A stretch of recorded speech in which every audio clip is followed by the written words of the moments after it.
Assalamualaikum Sobat Football United, ringan amatiran ala gua. Seperti biasa sebelum pertandingan gua akan membahas konferensi pers kali ini terkait dengan Manchester United yang akan menjamu Fulham di perdelapan final FA Cup ya.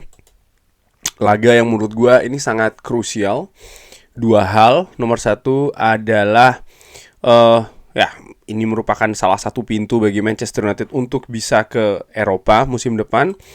Karena pintu lainnya dari Liga menurut gue sudah tertutup rapat-rapat. Selain itu juga pintu untuk bisa mengakhiri musim ini dengan trofi. Sama seperti musim lalu sebenarnya. Musim lalu pun juga kalau dibandingkan dengan periode-periode sebelumnya, ini kan periode yang atau musim yang mengecewakan sebenarnya musim lalu jika dibandingkan dengan sebelum-sebelumnya. Tapi Manchester United akhirnya bisa menutup dengan trofi. Dan ini menurut gue merupakan semacam kayak pemanis gitu ya di musim yang penuh dengan kepahitan, katakanlah seperti itu. Dan sama juga dengan musim ini. Nah,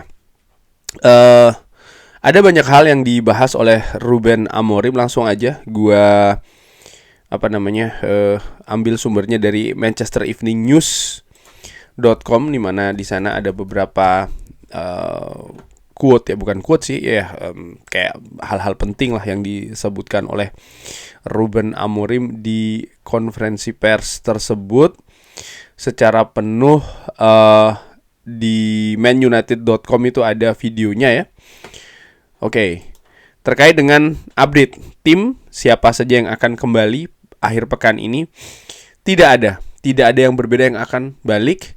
Mereka sedang berusaha untuk recover ya, untuk membantu kita di pertandingan-pertandingan selanjutnya. Oke.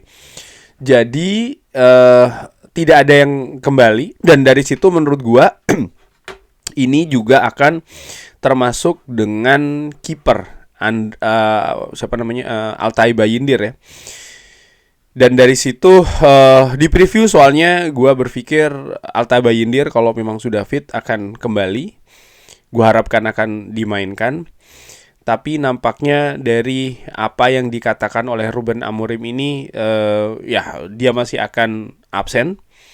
Dan dari situ menurut gue ya Andre Onana akan diberi kesempatan lagi. Gue harap ya penampilannya tidak seperti ketika menghadapi Ipswich ya. Itu saja sih, karena gue bukan fans yang wah kalau ini yang main pasti kalah nih, kalau itu yang main. Enggak. Gue tetap berharap ketika dia bermain, gue harapkan dia bisa bermain lebih bagus sehingga tim ini tetap menang. Itu sih gue. Cuman mungkin kalau ada pendapat lain ya bebas ya, namanya juga pendapat berbeda. Oke.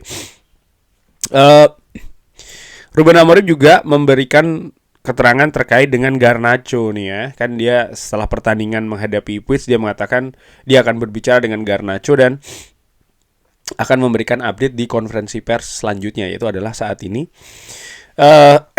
Oke, jadi Garnacho datang ke saya. Ini sangat lucu karena dia datang ke kantor saya. Saya melakukan investigasi. Saya datang ke dressing room untuk mengganti pakaiannya karena ya pakaiannya sangat basah. Dia melihat pertandingan dari tempat yang berbeda dari bangku cadangan ya. Tidak ada masalah. Saya mengatakan dia kalau ya bagaimana orang melihat sesuatu itu penting, dan dia akan membayar makan malam untuk semua anggota tim. Jadi menurut gua ini situasinya berarti sudah solve, sudah selesai. Menurut gua Garnacho punya peluang yang sangat besar akan dimainkan menghadapi Fulham ya. Lalu ada komentar dari Roy Keane terkait dengan Bruno Fernandes. Jadi ada sebuah acara ya, kalau tidak salah overlap kalau nggak salah. Roy Keane berdebat cukup kencang dengan Ian Wright, mantan pemain dari Arsenal. Di mana yang aneh justru Ian Wright ini nampak lebih membela Bruno Fernandes, posisi dari Bruno Fernandes. Sementara Roy Keane ini secara gencar ya menurut gue menyerang Bruno Fernandes.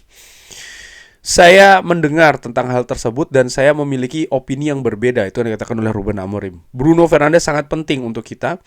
Dia bermain sangat bagus di konteks yang berbeda. Saya tahu sebagai seorang kapten, dia bisa melakukan banyak hal dengan dengan posisi tersebut. Dia memiliki banyak frustrasi tahun ini dan juga tahun sebelumnya. Dia ingin menang dan itu sangat sulit ya untuk bisa diatasi dengan situasi. Roy Keane memiliki standar yang besar dari waktunya. Saya memiliki opini yang berbeda dengan dia, tapi ya karena saya adalah seorang pelatih. Oke, lalu Ruben Amorim memiliki pendapat juga terkait dengan rencana di musim panas. Kita butuh untuk membuat kesepakatan untuk membuat kesepakatan. Jadi harus ada kesepakatan yang dibuat dulu untuk bisa membuat kesepakatan lainnya. Mungkin ini maksudnya adalah melepas dulu untuk mendatangkan ya. Kita tahu situasinya, kita merubah banyak hal di skuad kita dan juga di akademi. Kita bekerja banyak ya di banyak hal dan kita mempersiapkan untuk musim depan. Itu tentu. Oke, terkait dengan Patrick Dorgu. Ini seperti normal ya. Tentu saja Anda tidak ingin mengeluarkan dia karena kartu merah tersebut, karena ini sangat sulit untuk bermain dengan 10 orang. Kita kehilangan dia untuk 3 pertandingan selanjutnya. Segala sesuatu di Manchester United ini adalah sesuatu yang besar. Saya tidak ingin mengatakan sesuatu untuk dia. Dia sangat frustrasi dan juga sangat sedih, tapi dia bekerja untuk pertandingan-pertandingan selanjutnya. Dia akan menjadi seseorang yang sangat penting untuk kita. Ya, karena kartu merah tersebut, maka Patrick Dorgu kalau tidak salah menghadapi Fulham ini juga sudah harus absen lagi. Bukan sudah harus absen, akan absen lagi di 2 pertandingan selanjutnya. Karena 3 pertandingan secara total Patrick Dorgu ini tidak akan tersedia. Ruben Amorim terkait dengan Andre Onana. Dia melakukan banyak penyelamatan bagus ya untuk menyelamatkan tim kita. Dan kadang-kadang ada masalah, tapi ini normal. Saya pikir kalau Anda melihat ke tim kita, Anda bisa menemukan banyak pemain dengan masalah. Orang berbicara terkait dengan gol kedua dari Ipswich. Gua katakan kan, ini memang kalau dari gol pertama dan gol kedua, gue lebih menyoroti gol kedua itu. Lebih masalah ke Andre Onana. Dan Ruben Amorim ternyata menangkap juga hal tersebut ya. Orang-orang berbicara terkait dengan gol kedua dari Ipswich. Dia menunggu sentuhan dari Delap. Tapi itu bisa terjadi. Kita butuh untuk mensupport Andre. Kita butuh untuk melupakan yang setelahnya.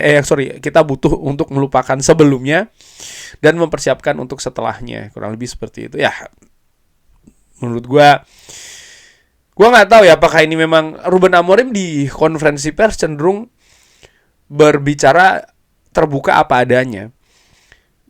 Artinya tidak ada agenda tersembunyi. Dan dari situ gue berpikir ya, mungkin dia melakukan hal ini untuk memprotek Andre Onana, di mana memang itu yang harus dia lakukan musim ini. Tapi bahwasannya ini akan menjadi evaluasi untuk musim depan, gue pikir akan seperti itu ya. Dan Ruben Amorim memberikan pendapat lebih terkait dengan Garnacho. Dia masih muda dan dia akan belajar. Yang paling penting adalah pagi selanjutnya dia berbicara dengan saya. Sirkse melakukan hal yang sama. Ketika ya langsung ngeloyor ya ke ruang ganti. Tapi konteksnya berbeda. Kita bisa mengatasi hal tersebut dan kita terus berlanjut. Oke. Ya, yang dianggap penting bagi Ruben Amorim adalah tanggung jawab ya. Jadi setelah melakukan kesalahan terkait dengan attitude, maka itu tadi dia bertanggung jawab dengan dia menemui dulu. Ruben Amorim tidak menunggu sebaliknya. Jadi Ruben Amorim juga memberikan pendapat terkait dengan pendapat dari Erik ten Hag di salah satu wawancara yang dilakukan ya. Bagaimana Erik ten Hag ini mengatakan kalau pemain saat ini itu lebih dalam tanda kutip lebih lembek, katakanlah seperti itu ya. Dan Ruben Amorim memiliki tanggapan terkait dengan pendapat tersebut. Saya pikir ini sesuatu yang berbeda dengan pemain saat ini. Sebelumnya hanya ada 2 koran dan tidak lebih. Anda tidak sekarang saat ini Anda tidak bisa pergi ke sosial media tanpa melihat kabar ataupun foto. Anda bisa mendapatkan 100 hal bagus dan juga 1 hal buruk. Lalu orang-orang akan fokus ke 1 hal buruk tersebut. Dan mereka membutuhkan bantuan untuk bisa mengatasi hal tersebut. Ini adalah sepak bola modern dan mereka harus siap untuk hal tersebut. Ya, gue nggak tahu ya yang dimaksud dengan Erik ten Hag pada saat itu apakah mungkin spesifik terkait dengan Jadon Sancho misalnya atau juga pemain-pemain lainnya. Tapi ini memang sesuatu yang berbeda. Tapi bagaimana prinsip-prinsip dalam sebuah klub sepak bola, menurut gue nih harus tetap ditegakkan. Misalnya, ya hierarki itu jelas. Ada CEO, ada direktur, ada head coach atau manajer katakanlah seperti itu, ada pemain. Bagaimana komunikasi yang dilakukan keluar misalnya, terutama hal-hal yang mungkin tidak sejalan dengan apa yang dikatakan oleh pelatih misalnya ya, pemain ini menurut gue juga harus memberikan semacam kayak konfirmasi dulu gitu, terutama ketika pemain itu masih berada di tim. Jadi situasi terkait dengan Jadon Sancho, kalau memang itu dianggap sesuatu yang lembek, ya gue pikir memang seperti itu. Artinya attitude, sikapnya. Dan menurut gue ini merupakan salah satu masalah besar di Manchester United. Bukan Jadon Sancho-nya, tapi bagaimana sikap-sikap seperti ini. Dan gue selalu katakan bahwa bingkai besarnya itu ada ke hal yang disebut dengan kultur. Kultur di Manchester United ini harus diatur standarnya lebih tinggi lagi.